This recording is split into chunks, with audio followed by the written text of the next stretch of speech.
with, they were, trying to get money into people's pockets, and then all of that ends up having a tax effect. So I think we just had a couple other people join. I'll just kind of restart real quick.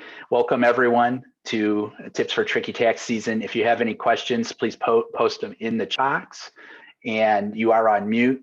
This is, just hit the button for record. We are recording this. This will get posted later to our YouTube channel, and we will send this out to you as well. So if you have to leave early, if there's anything you've missed, please let me know.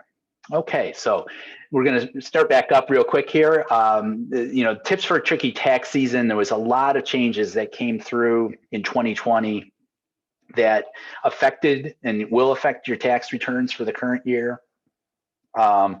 They weren't necessarily intended to be tax code changes per se, but everything that went through the different stimulus packages had an effect. So I'm going to not cover everything. We're only going to be here for an hour. But what I will cover are some of the things that I think will be the most widespread for some people. For some folks, it's going to, for some of these items, it'll affect everybody. So the good news is that most of these changes were to the benefit of the taxpayer. So knowing about them will actually save you some money, I think, down the road. And so whether you do your own taxes, whether you prepare your taxes with a provider like my firm, J.S. White and Associates, it's just good to know these things, because sometimes there's this feeling that the accountant is going to know everything about you and everything that happened. And the reality is we can only prepare things based on the information we have in front of us. So going into your meetings with your accountant, or again, if you're doing it yourself, and kind of being armed with the information you need to know to understand how these changes impacted you and to make sure you get all the benefits that you have coming to you is going to be really important this year more than any. And the one plug I'll make is, whether you use us or someone else, if you've never used a professional to do your tax returns, this might be the year you want to do it, because it is going to be pretty complicated. Some of the things are going to get a little confusing. We'll get into some of the details here and you'll see that. So it's just something to consider. So let's dig right in. As far as what we're going to cover, I'm going to just go through some of the significant changes that not only resulted from last year, but from 3 years ago, when there was another huge change in the tax code called the Tax Cuts and Jobs Act of 2017 that affected a lot of people's taxes in 2018 and made things actually quite different than what you might have been used to before that. We're going to go through just a few of those things, because there's still some lingering effects of those, and there's still some confusion over certain things. So I want to go through that. We will also then talk about kind of what I consider the 4 key areas right now that you might want to keep an eye out for as you go into your tax preparation for the 2020. We'll talk a little bit about stimulus payments, payroll protection program. If you either own a small business, or even if you were self-employed, you might have received funds from there, and there are tax impacts. Again, they're positive, but we need to go through those. Another thing we'll talk about as part of that is if you were collecting unemployment insurance and how to affect that.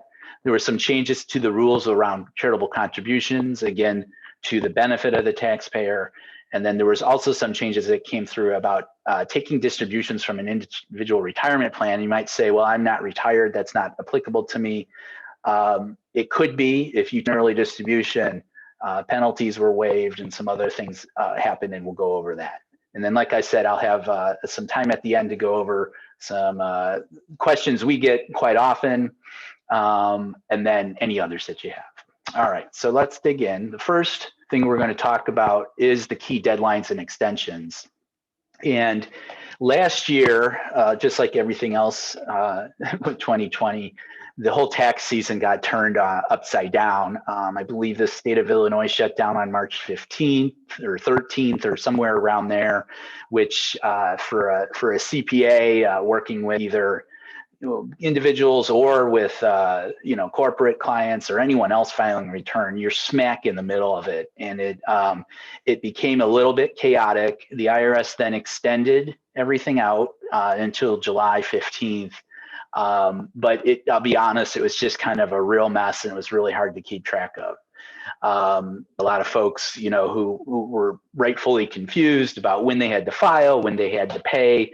And I think some of that confusion is going to, you know, come through as we try to unwind 2020 and prepare some returns. And people may have missed estimated tax deadlines. They may have, you know, filed late unknowingly and incurred interest and penalties and all sorts of things. So there's going to be some things to unwind from it. For this year, as of we sit here today, I'm speaking on February 24th at 12:09 p.m. And I have to be real specific about that because I have talked to clients in this past year about something in the morning, and in the afternoon, something new came out and changed it. But as we sit here right now on this date, about 7 weeks out from the tax filing deadline, it's still April 15th. That hasn't changed. One thing that got confusing last year is some folks, maybe just weren't aware that you can always ask for an extension. And that didn't change last year. And you can extend your tax return filing date to 6 months. So that would be October 15th. And if you have other types of returns, which we're not going to go into today, though, those might have different dates. But for the personal return, it's due April 15th. You can file an extension. The extension is very simple. You could actually do it yourself. We do it for our clients. That isn't complicated. What you do have to remember though, is you are not extending the taxes you might have due. So if you're getting a refund, you're confident in that, then the extension is, there's nothing else to do. File the extension, and then you get your taxes in when you can before October 15th, and you're pretty much ready to go. If you think you're going to have to pay or know you're going to have to pay, the IRS does expect payment by that first date of April 15th. You essentially have to kind of estimate it out. Whatever you don't pay, or if you come up short and you don't pay it until you file, let's say in October, they will assess some interest and penalties. They tend not to be huge. If your tax liability isn't huge, it's a few percentage points on the total liability, but it's just something to be aware of if you are going to end up extending. Extension does not mean you have extra to pay. It just means you have extra time to file. And that last bullet on there, as of again, this date, February 24th, there has not been any automatic extension of the filing date of April 15th by either the IRS or the state of Illinois. Again, that can change. I personally am not anticipating a change. I am working, telling my clients to kind of move forward, just like it's a quote unquote normal year. And, if you want to be filed by April 15th, then you should go ahead and just plan for it regardless of what they do. One other thing I'll add to, when to file is in the year, there is going to be a delay, I think, in processing both the return and then if you have refunds. And I'm highly encouraging people to do two things. One is to file electronically. Anything done with paper is being held up significantly. The IRS still has staff shortages and has shutdowns due to COVID-19. They are not processing through paper returns or mail or processing paper checks very quickly. We're talking months before they get to some of these things, and it does cause issues where mail gets crossed up and you'll get notices that you didn't pay even though you sent the check in 6 months ago. That can be avoided with electronic filing and then an electronic payment. I'm also telling people who are filing and are getting or think they're going to get a refund, you're probably better off getting in earlier than later. The IRS kind of works on a first in, first out basis. And as we get closer and closer to April 15th, more and more people file, that line grows longer and longer. So you probably, if you're interested in getting your money quickly, you want to get in line earlier than later. Right now, from what I believe I've heard from the IRS, or just reported in general in the media, is they're expecting about a 3 to 4 week processing period if you file electronically to receive your refund through direct deposit. And that's if you file electronically and it's a direct deposit. That will probably lengthen as we move forward here in the next few weeks. So those are the probably, the first thing to know is just when to file and how have things been affected here as a result of, the last year. Short answer is nothing's really changed, but the long answer is, if you're interested in getting this thing settled quickly, this thing being your tax return, probably getting through early and doing things as electronically as possible is going to really help you. So I mentioned that there was a major law that you might be aware of from, the law goes back 3 years. It really affected tax year 2018 initially. Where there was kind of a sweeping legislation that changed the tax code. It was probably the most significant tax code change since the early 80s. And its effect was to essentially lower tax rates across all brackets. But then it had some other things that came with it that I'm not sure if what their intended impact was, but they were definitely very different to people, and it kind of caught some folks off guard when they first processed those returns. And even a couple years later, sometimes I think it's hard to remember all of this, and it becomes kind of a bit of a surprise when I tell people, for example, that there are no more personal exemptions. It used to be you got an exemption for yourself if you were married, you and your spouse each got an exemption. If you had dependents, i.e. kids, they each got an exemptions. Those all went away. There are no more personal exemptions. You can get credits for dependent children up to a certain age, basically 17. But the whole idea of having dependents and getting dollar for dollar deductions for each of them is gone. What they did instead was they increased the standard deduction. So where the standard deduction used to be maybe for a single filer, I don't remember the exact amounts, but let's say 6,000 or 7,000, it essentially doubled. And a single filer now has, I think this year it's up to 12,600. And so the goal of that was to try to make tax returns simpler. If more people took the standard deduction, theoretically a return would be easier to process. And it did have some impact there, where we're seeing more and more people filing and utilizing the standard deduction because it's greater than their individual deductions might be. So there was some, I think there's some benefit there. And in some cases, people are getting a greater deduction because the standard deduction's higher than they ever would have had if they individually itemized their deductions.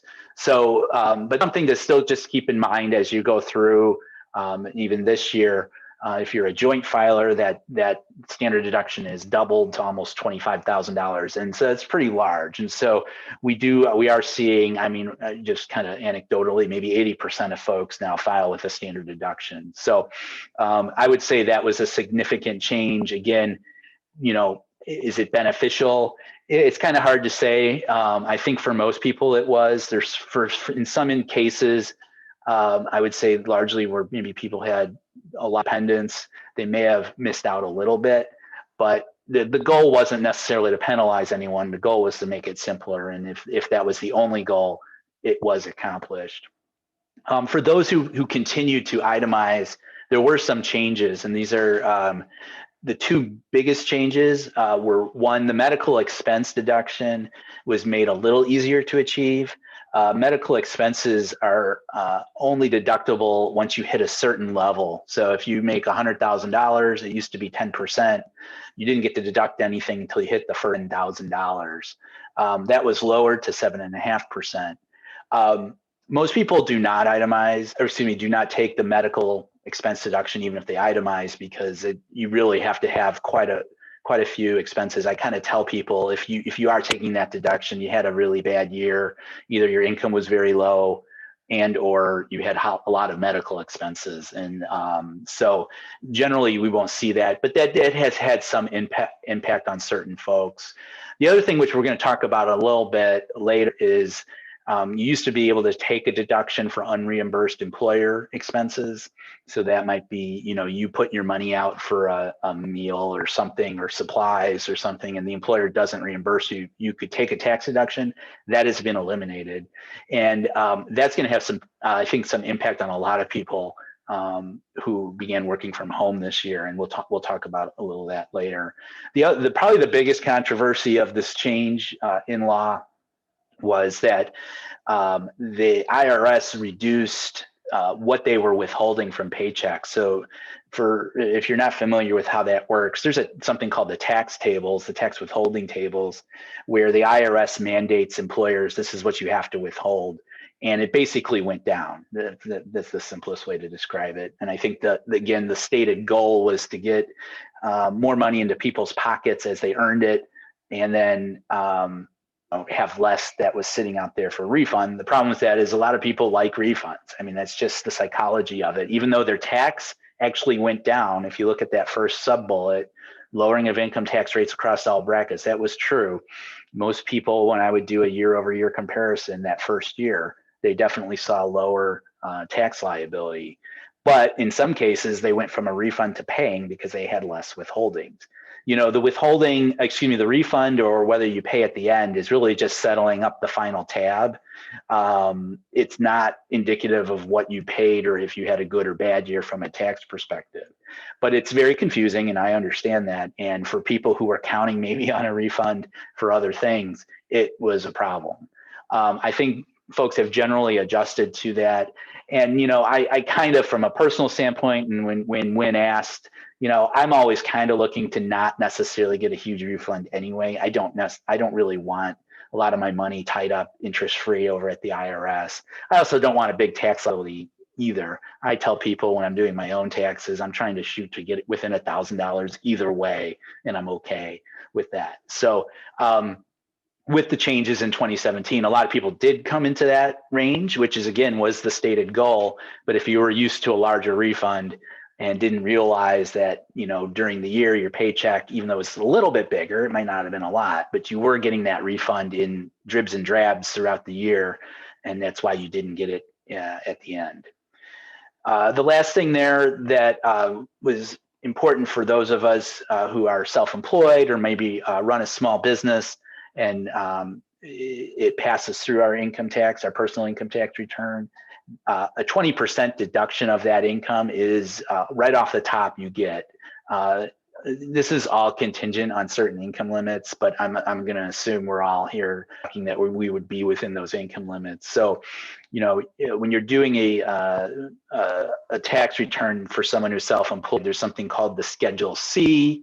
Schedule C is just basically putting that business kind of separate and coming to a net number that's going to flow into their income tax return. Whatever that net number is, you get to take a 20% deduction off the top and not pay tax on it. And it is a nice deduction for those who are self-employed and making some money. And you could possibly be employed and be a W-2 employee and have a full-time job, but a lot of people these days have side businesses, or they may do multiple different things, and they'll get that 20% deduction. So, you know, the net effect of all of this was what, you know, the goal was to lower people's total tax liability. It was to simplify the return. It did accomplish those things, but it did also create some confusion along the way. Hopefully, we were kind of hoping with this year that these changes would have been kind of fully baked. We were going to have somewhat of a quiet tax year, 2020. Obviously, that changed quite a bit in March, and now we'll get into that piece of it. So, you know, what changed? I kind of already brought this up in the beginning. It really obviously started in March. It started with the what was known as the CARES Act that came through. Really was probably and that was back in April, I believe, when it was passed, March or April, when we really started to see the first impacts of this. Probably the two biggest components of it, which we'll get into in a bit, were individual stimulus checks, which were technically advanced tax credits. We'll talk about what that means. And then the creation of this payroll protection program, which was essentially a disaster loan program through the Small Business Administration, SBA, to get money in the pockets of small business owners so that they could keep people on payroll. And with a caveat that the loans would be forgiven if they were used on payroll and other approved qualifying expenses. So both of those things the goal was to get money directly infused into the economy. That certainly did happen. But as I mentioned earlier, you know, these things were coming through fast. And as a practitioner, and not just me, but all practitioners I've talked to, none of us had really seen anything like it. Interpretation of these different laws that would come through were open, and certain agencies like the IRS might come up with an interpretation, and there was no clarity in other instances. And the good news is a lot of this has, because there's been other legislation that's come, particularly the legislation that was signed at the end of December, that created the second PPP draw program and the second stimulus check. They did go back and clean up some of these open items. And so as we sit here now, we have a lot better idea of how to handle them than we did even just, you know, a few weeks ago. That being said, and I'll probably say it more than once here in the next 35 minutes or so that we have together, you're going to potentially see other changes come through. I mean, there's already another stimulus package, you know, that's already been floating around Congress. And, you know, if you know anything about dealing with the federal government, whether you do it, you know, through work or just your only experience through tax changes, you know, they reserve the right to make changes and probably will. So if you did receive like a PPP loan, you know, probably the best thing to do is to just stay on top of it, but also have some patience, you know, and just understand that, okay, here's how it's going to be. It might change, you know, and I'm going to just work with my bank and my accountant and whoever else is helping me to make sure I've got the best information I can to move forward as we get there. So let's kind of talk about some of these changes in a little more detail. We'll start with stimulus payments, which, as I referenced before, the technical term for these is advanced tax credits. And all that means is that everyone who qualified under income limits, and the income limits for each of the two checks were different, but they're basically, if you were a singular filer under 75,000, or a joint filer under 150,000 in income, you qualified for these tax credits. The reason why they were advanced is because instead of making you wait to file your tax return, as you're going to do now, they gave them to you up front because they wanted to get the money into the economy. So these payments came through. Most people got the first payment in May. Most people got the second payment in January. How did they figure out who to pay and when to pay and how to pay?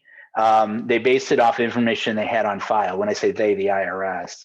And that was 2019 tax returns you filed. If you didn't file your tax return in 2019, they went back prior to that, 2018, whatever the last return you had on file. If you had received a refund electronically, you got the stimulus check that way. If you didn't, you got it through paper. A lot of people had to wait for that.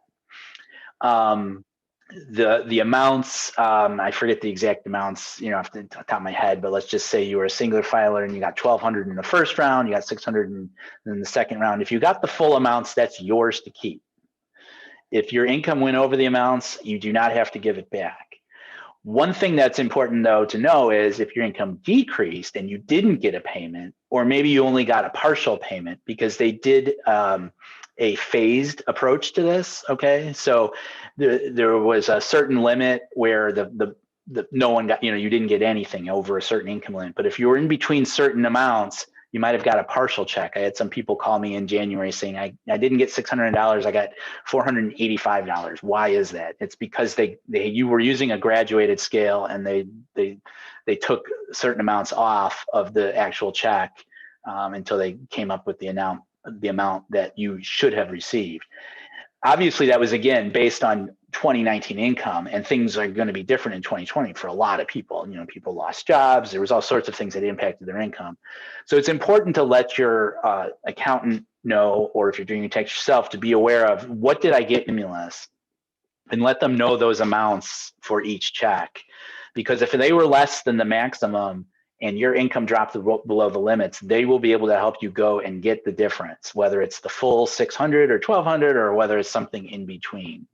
And it's nothing you have to do to earn that other than just qualify under the income limits. So some people think we're going to just know what everyone got for stimulus. There's no really good way to do that.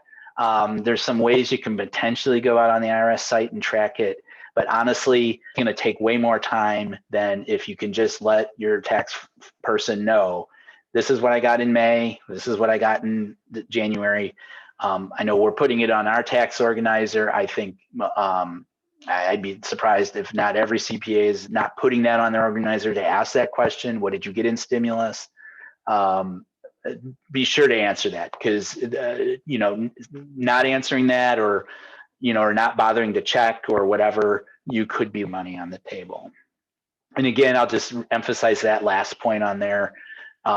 If it goes the other way, if you got a stimulus payment and then you had more income in 2020 than what was used to calculate, you do not have to give it back. So again, you'll see that theme here is most of these changes, unlike some tax code changes, were done to the benefit of the taxpayer. And it was in response to the year we had in trying to stimulate the economy and do things that were helpful. So, you will see a lot of things that are almost, I hate to use the word unprecedented because I think it gets overused, but from a tax perspective, where the benefits that folks are receiving really are pretty unprecedented, or we're not seeing something like that. Often the IRS will make you give back the money if your income changes, but in this case they didn't. One other thing, I didn't put that on the slide, but it's probably a common question. People might say, well, were the stimulus payments taxable income? They are not. Again, they are credits towards the income you already have. So you're not getting taxed on those that full. If you got the full 600, 1200, whatever it is, it's yours to keep. No tax will be paid off of it. But again, just because it's not taxable doesn't mean we don't, as a tax preparer, need to know what it was, because we want to make sure we account for it fully.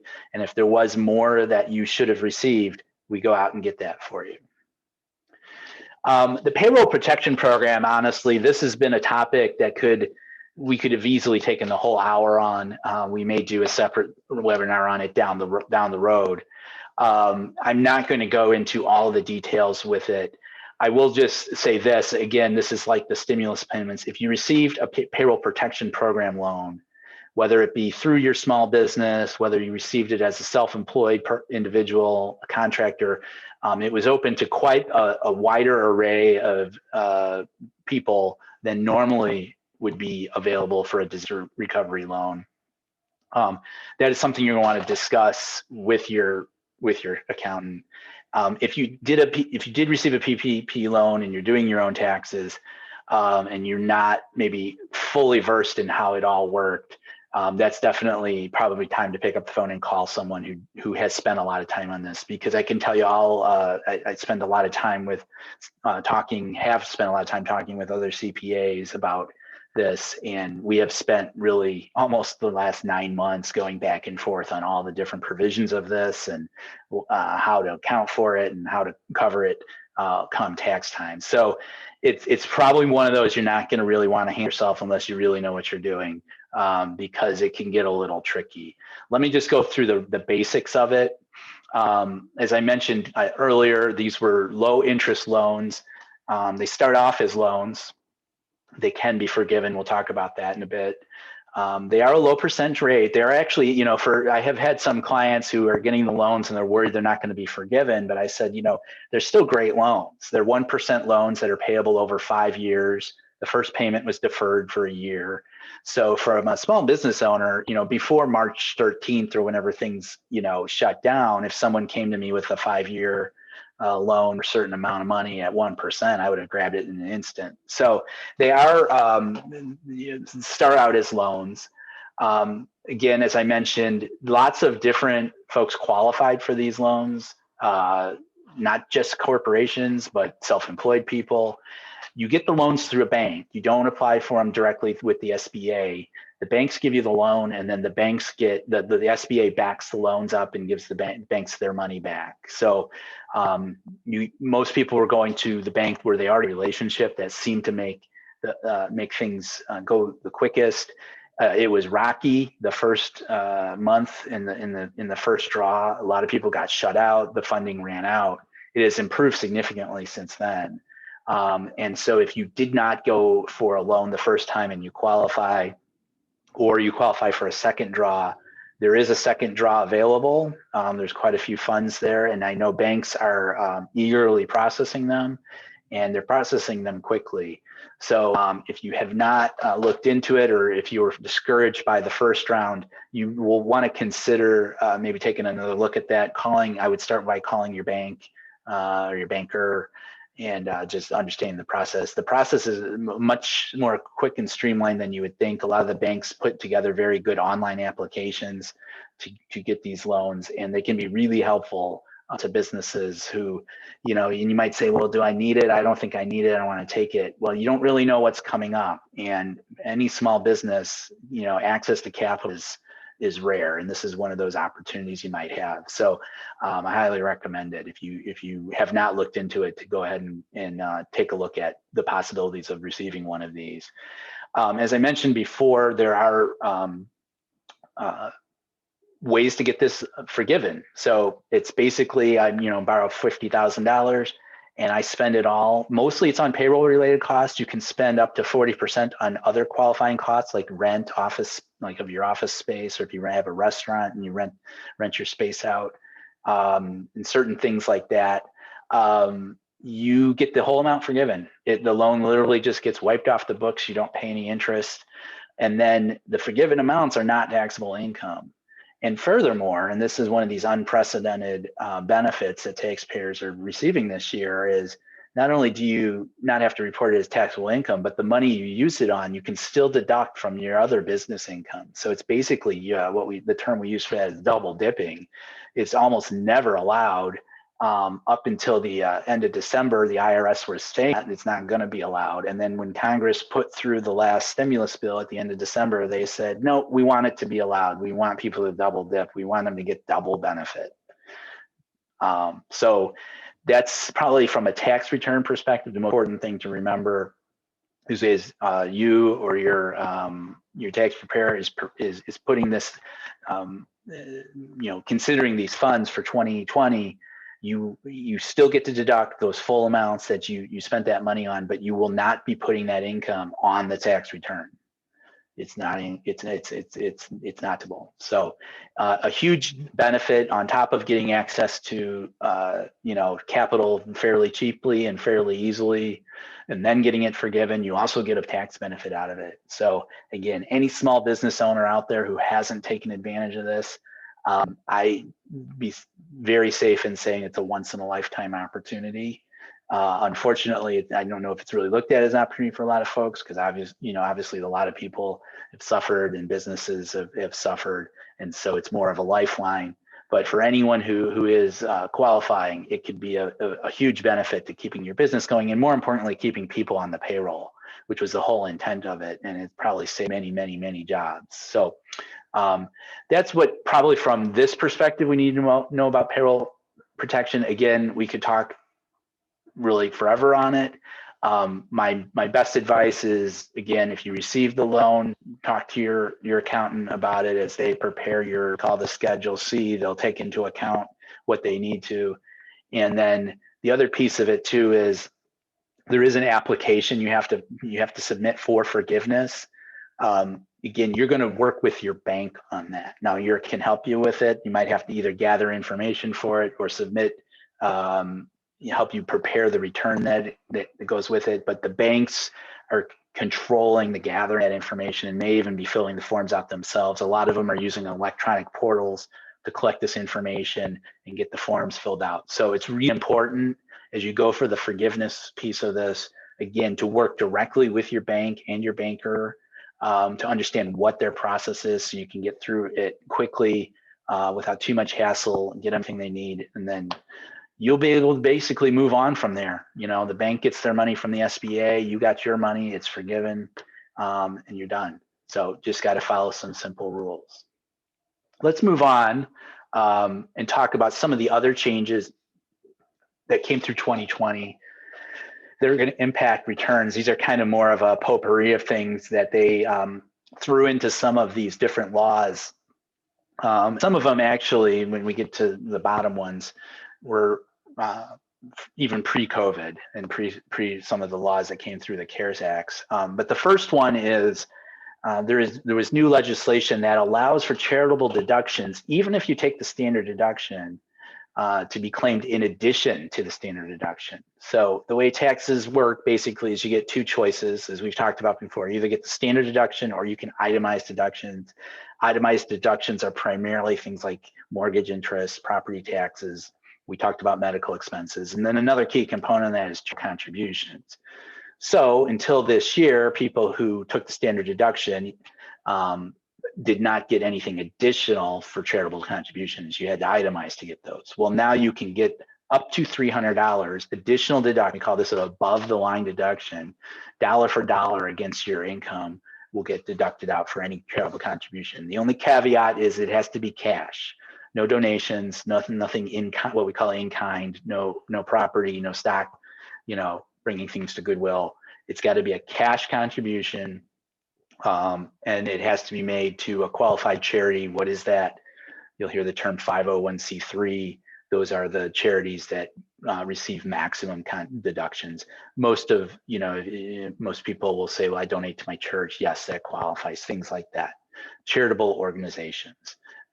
So, even if you're taking a standard deduction, still let your tax preparer know that you also have charitable contributions. Also, this is not a one-time change. This will go into effect for, as far as I know, just permanently. And actually in 2021, so the tax year we're sitting in right now, then married filed jointly couples basically will get $600. So right now it's $300 for everyone. Doesn't matter what your tax status is. Generally, tax deductions and things like that are doubled, which makes sense for those who are filing jointly. This will go up, but that does not take effect until you file taxes for 2021, which will be in the spring of 22. But definitely make sure if you had, obviously, if you had that contribution, 300, you may think, and it's not a lot, but I think a lot of folks, again, whether I just use church as an example, a lot of people give to their church $20 a week, that counts. And so, or whatever, or whatever your favorable cause is, you probably even, maybe not even thought about it. It adds up. And even if it's only $20, take the 20. It doesn't have to be up to 300. You can have, whatever you contributed, it's just limited $300. So that's one of those deductions that I think some folks might leave on the table. They're not really aware of how it works because they're just going to take the standard deduction and move on. The next piece that I think is very important to know would be if you did take an IRA distribution. So an IRA is an individual retirement account. Generally speaking, you cannot take out money before you're 59 and a half. But due to the pandemic and a lot of folks having to access those accounts just for basic needs, the penalty that is incurred for withdrawing early was waived. So normally you pay a 10% penalty on anything you take out. You take out 100,000 before you even consider taxes, you owe back 10 grand to the IRS, and then that amount is also considered taxable income.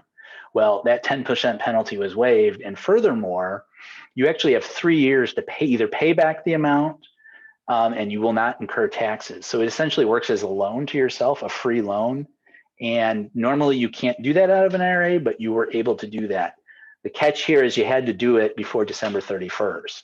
There's still some opportunity for certain people to be able to do this, but they have to be in non-COVID disaster zones. So this is not something you can necessarily use right now or going forward unless something changes. But if you either were aware of it and did it, or you just happened to take an IRA distribution out last year, then it's worth definitely discussing with your tax preparer, because you're not gonna, if you were younger than 59 and a half, you're not going to pay the penalty. And then we can also discuss, how do we want to handle this? Are you going to report it as income, or do you plan to potentially pay it back in some or all of it over the next 3 years? We might be able down the road to get back some of this tax you pay on it. So that's something very important, because a lot of people I do see will take IRA distributions for a lot of reasons, and it didn't have to necessarily be a direct impact of COVID, but you could get some benefit out of that if you had happened to you last year. Two other things to know, then these are some things that changed really more, not because of COVID related legislation, but had already been incorporated in something called the Secure Act. They did raise the limit, the age limit for required minimum distributions. You used to have to start taking money out of an IRA when you were 70 and a half. They raised that to 72, and it's really 73 because it's April. You don't have to take the distribution until April 1st of the year after you turn 72. So for folks who aren't accessing that money necessarily for living expenses or other reasons, and they, normally would want to just keep that in, that gives you another half years to keep the money in, essentially tax deferred. When you withdraw it, it is taxable income, of course, but it gives you a couple extra years to let that money grow. Another thing that was changed is if you are working, so if you have what we call active income or earned income, you can now continue to contribute to an IRA after the age of 72. Used to be limited, not anymore. Now you can't take retirement income or take that distribution and turn it back in and recontribute it. You can't do that. But if you are still working, or if you have, if you are semi-retired where you might be drawing an income from a pension or Social Security, but you still have active employment income, maybe you have a part-time job, something like that, you can still take that money and put it towards an IRA, as long as it's what we call earned income. Last question, and we won't get into, again, that could be another hour, the difference between what we call a traditional IRA and a Roth IRA.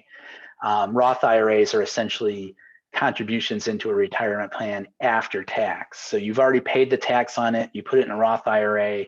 When you go and take that money out, including whatever it earned, you don't pay tax on it. Those do not require distribution. So they are not subjected to the point we just talked about above this. They, because you've already paid the tax on them. So the IRS sort of doesn't care if you keep them in there, as long as you're alive.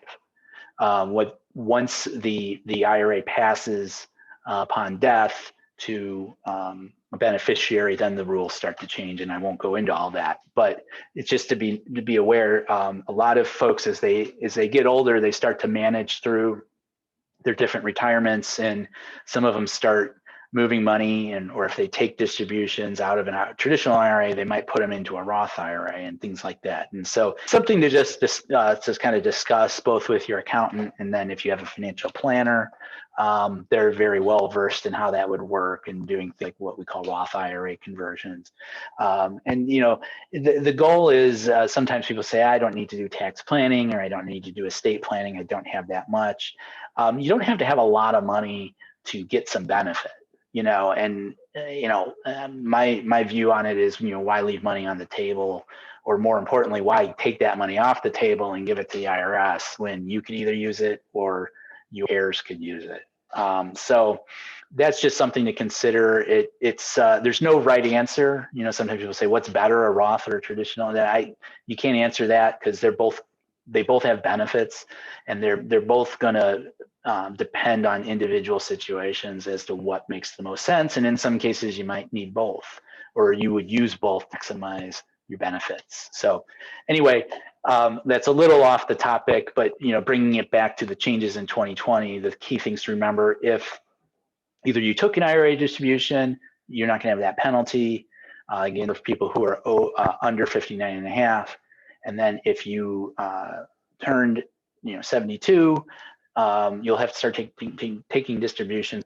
For those of you who are under that age limit, you're going to have a couple extra years at the end here before those required minimum distributions take. All right, we got about 15 minutes left, so I think we're right on track. I'm going to head right into some of these frequently asked questions. If you have any other questions on top of this, please put them in the chat, or if you work with me, obviously we'll chat about things, and as we get your return prepared. This is recorded. We're going to upload this to our YouTube channel, and you'll be able to ask questions there. Or go to your tax provider, obviously. But hopefully some of these questions will get to a lot of maybe what you might be thinking. So first question is, I don't know if we necessarily get this question, but I think a lot of people ask it, which is, when should I hire someone to file taxes? And I kind of went through some specific cases, just, as we were going through some of the details here, like if you got a PPP loan. I mean, the way I kind of break it down, if someone asks me that question, I say, if you are, you just have what we call a W-2 job, where you're working for someone who pays you, they do all your withholdings, you have no other income, you don't have rental property, you don't have a side business, you don't have distributions coming out of an IRA or anything like that, and you're going to take the standard deduction, you probably do not need to hire someone to do your tax. That's a really straightforward, especially with the changes from the Tax Cuts and Jobs Act, where more people got the standard deduction. Really, all your tax planning is done for you through withholdings, and those are mandated by the IRS, by through those tax tables we talked about earlier. So for those people, paying a lot of money to a tax preparer, I don't think is necessary. There's going to be some costs incurred, whether you use like a self system like TurboTax, or you go to one of the more chain kind of places, there's still costs involved with there. But, theoretically, you do your own taxes. If you're still not uncomfortable, I mean, certainly we can help. But that's kind of the line I draw between should I do my own or should I not? Once you cross over into things like self-employment, or I have rental property, or this, you are probably going to save money by hiring someone, because you're simply, unless you're really well versed in these things or really understand the tax implications as you do things like rent, a second home or start a new business or whatever, you're probably going to leave on the table if you're not really fully versed in what the laws are and what advantage you can take. I think some people, worry more about making mistakes. I look at it kind of like, are you potentially doing things that, again, just like we talked about with the IRAs, are you taking money off the table that could be for you, giving it to the IRS unnecessarily? So that's where tax planning comes in, and I think someone can really help you with that. Other than that, under the way the IRS describes it, I mean, theoretically, any tax return can be done by anyone by just following the instructions. If you've read those instructions, it does get confusing. So when in doubt, give us a call. I think we'll be able to help you. But that's kind of where I separate when you might need someone, when you might not. I think a huge question that everyone's going to get is, I worked from home this year. Don't I get to deduct everything that went into my home office? And there's commercials by one of the big tax providers that are suggesting like you can deduct your kid's treehouse because you put internet up there and took meetings. And the short answer is probably not. As I mentioned before, the Tax Cuts and Jobs Act of 2017 eliminated those unreimbursed business expenses. So if you did that for an employer where you're getting a W-2 and you put internet in your kid's treehouse, you need to get the money from them. The IRS isn't going to give you a deduction for that. The long answer is, if you're self-employed or if you have a side business or anything like that, that's where those home office expenses can come in. And then the rules get very specific, and you're going to have to work with someone on that directly with your situation to figure out what you can take and what's the best way to take it. It basically works off of, you have dedicated space, and the IRS basically says it's dedicated. It's not a bedroom that you use for guests and stuff, but it's an actual office space that's dedicated for your self-employment or your business or whatever. You take the square footage of that space, divide it by the total square footage of the house or the apartment, and then you get to deduct that percentage of expenses for some of the other things you have that go towards that property, like including things like utilities and so on and so forth. So that's goes back to the first question. If you have self-employment income and now you have home expense and you're thinking about taking that deduction, that's probably not something I would try on my own if I didn't really know what I was doing. You're going to probably want to ask some questions on that. And, I didn't put this as one of my frequently asked questions, but a lot of people ask, oh, the chance of getting audited. No one can answer that. Anyone who does answer that question is not being truthful, because no one knows how the IRS audits and who they pick and whatever. But I will say, if there's any sort of quote unquote red flag that IRS would look for, self-employment would be the first thing I would think, because there's so much latitude there and there's so much activity in it. So that's where you might, if you're one of those worried about more of the getting in trouble versus leaving things on the table, and you start taking that things like a home office expense, you're going to want to get some help with that. All right, moving on. Another big question that might surprise some folks is, are unemployment benefits taxable? And the answer is yes, they are. They're considered income. You potentially could have withholdings of taken out of them. That might help soften the blow. But if you just received kind of the full amount of the benefits and paid had no withholdings and paid no estimated taxes, that income is going to be taxable at the end of the year. The state, in this case, state of Illinois, will send you a form known as a 1099-G, which will tell us exactly how much income you received. And then that goes into your adjusted gross income number on the return, and you're going to pay tax on that based on whatever your tax rate is. So just something to consider, that if you did receive unemployment benefits, hopefully maybe you're back to work, or but that you, as you go to settle up from last year, that a portion of those benefits are going to be taxable. A question I also get more than, I've gotten this one more than once, is, should I track business expenses even though I'm taking the standard deduction? And absolutely yes. There's a huge confusion, I think, sometimes between deductions, and I like to say all deductions are not created equally. Individual deductions or itemized deductions are very specific things that are available to everyone. And those are the things I talked about before: mortgage interest, property taxes, things like charitable contributions, things like that. Business deductions are separate from that. They're totally different. And they're basically dollar for dollar deductions off of the income you earn off of that business.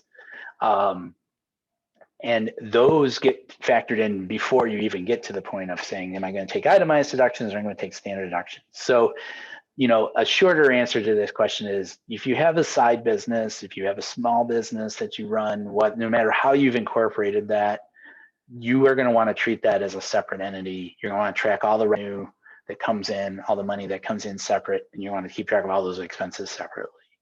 How that gets sorted out at the end could vary. You might need some help on that, but you're going to want to make sure that you have that tracked that way, because whether you're preparing your taxes or your accountant's preparing your taxes, they're going to need to know that.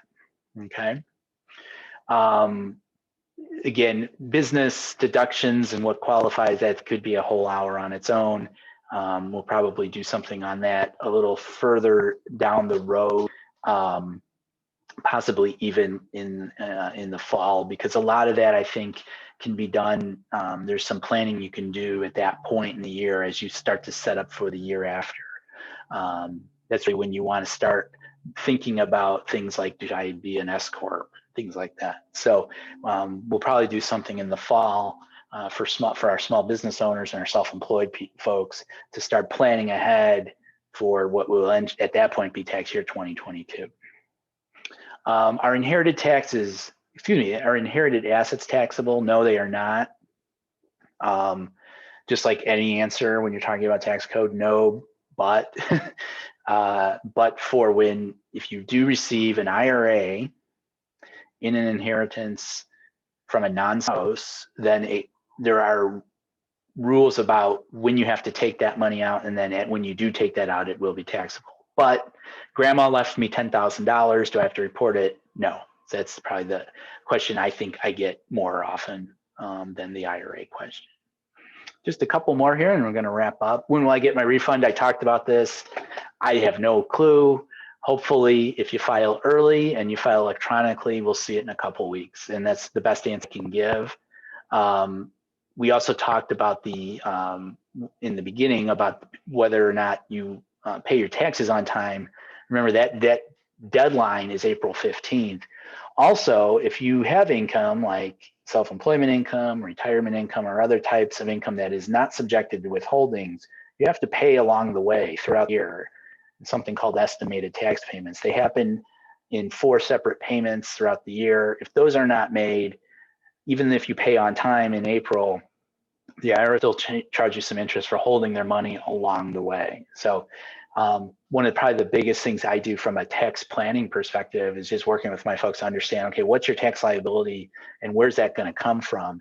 And if we need to make estimated payments, let's come up with a schedule, and we can even set that up to have it automatically deducted out of your accounts on those specific dates, so that it's basically just something you set up once and then it's done. And then when you go to settle and file your taxes the next year, you will get all that money credited towards whatever your tax liability is. And if it was done right, you shouldn't receive any penalties or interest on that. Last question I get, I don't know if I get this as a serious question, because I think most people know better, but you know, why do I pay so much in tax? You know, it's a complicated question. Certainly I'm just the messenger. You know, and I kind of joke to write your state representative, your congressperson. In all seriousness, you know, I think when you're looking at income tax, it's one component of your tax. You know, there's sales tax, there's property tax, and then I'll kind of gets into a larger discussion about how governments run and the money they need to do that. I will say this, with the Tax Cuts and Jobs Act of a couple years ago, you know, our rates in the United States are actually relatively low to the rest of the world. You know, and again, I'm not necessarily willing to get into an economic or political debate about this, but, you know, essentially taxes, you know, in this country are relatively low for what we get for them. So I'll just leave that question answered that way.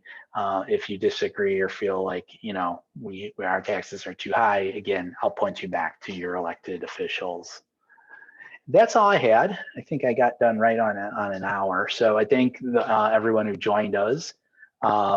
Again, for those who were unable to make it, thank you for watching us here on our newly created YouTube channel. We're gonna, you know, like I mentioned earlier, we're gonna do more of these. I will probably have something in the fall for small business, and we'll probably do one in between, and we'll keep posting these the site. You know, I think that the goal of these is just to get information out there, just to, you know, hopefully, you know, try to organize it in a way that's a little more understandable. And I think that was the biggest takeaway here that I'll leave you with, you know, from 2020, from a tax perspective, was, you know, with the sweeping changes that came so quickly, it was really tough to digest, you know. And so hopefully, whether it's us or someone else who's been following along the whole way, they can boil it down a little for you, because otherwise it could be very, very overwhelming. So I don't see any other questions in the chat, so I'm going to end it here. But I want to thank everybody who joined us live again, and I wish you all the best of luck as we head through the next few weeks. And hopefully we all get filed on time and with as little pain as possible. So have a good day. Thanks.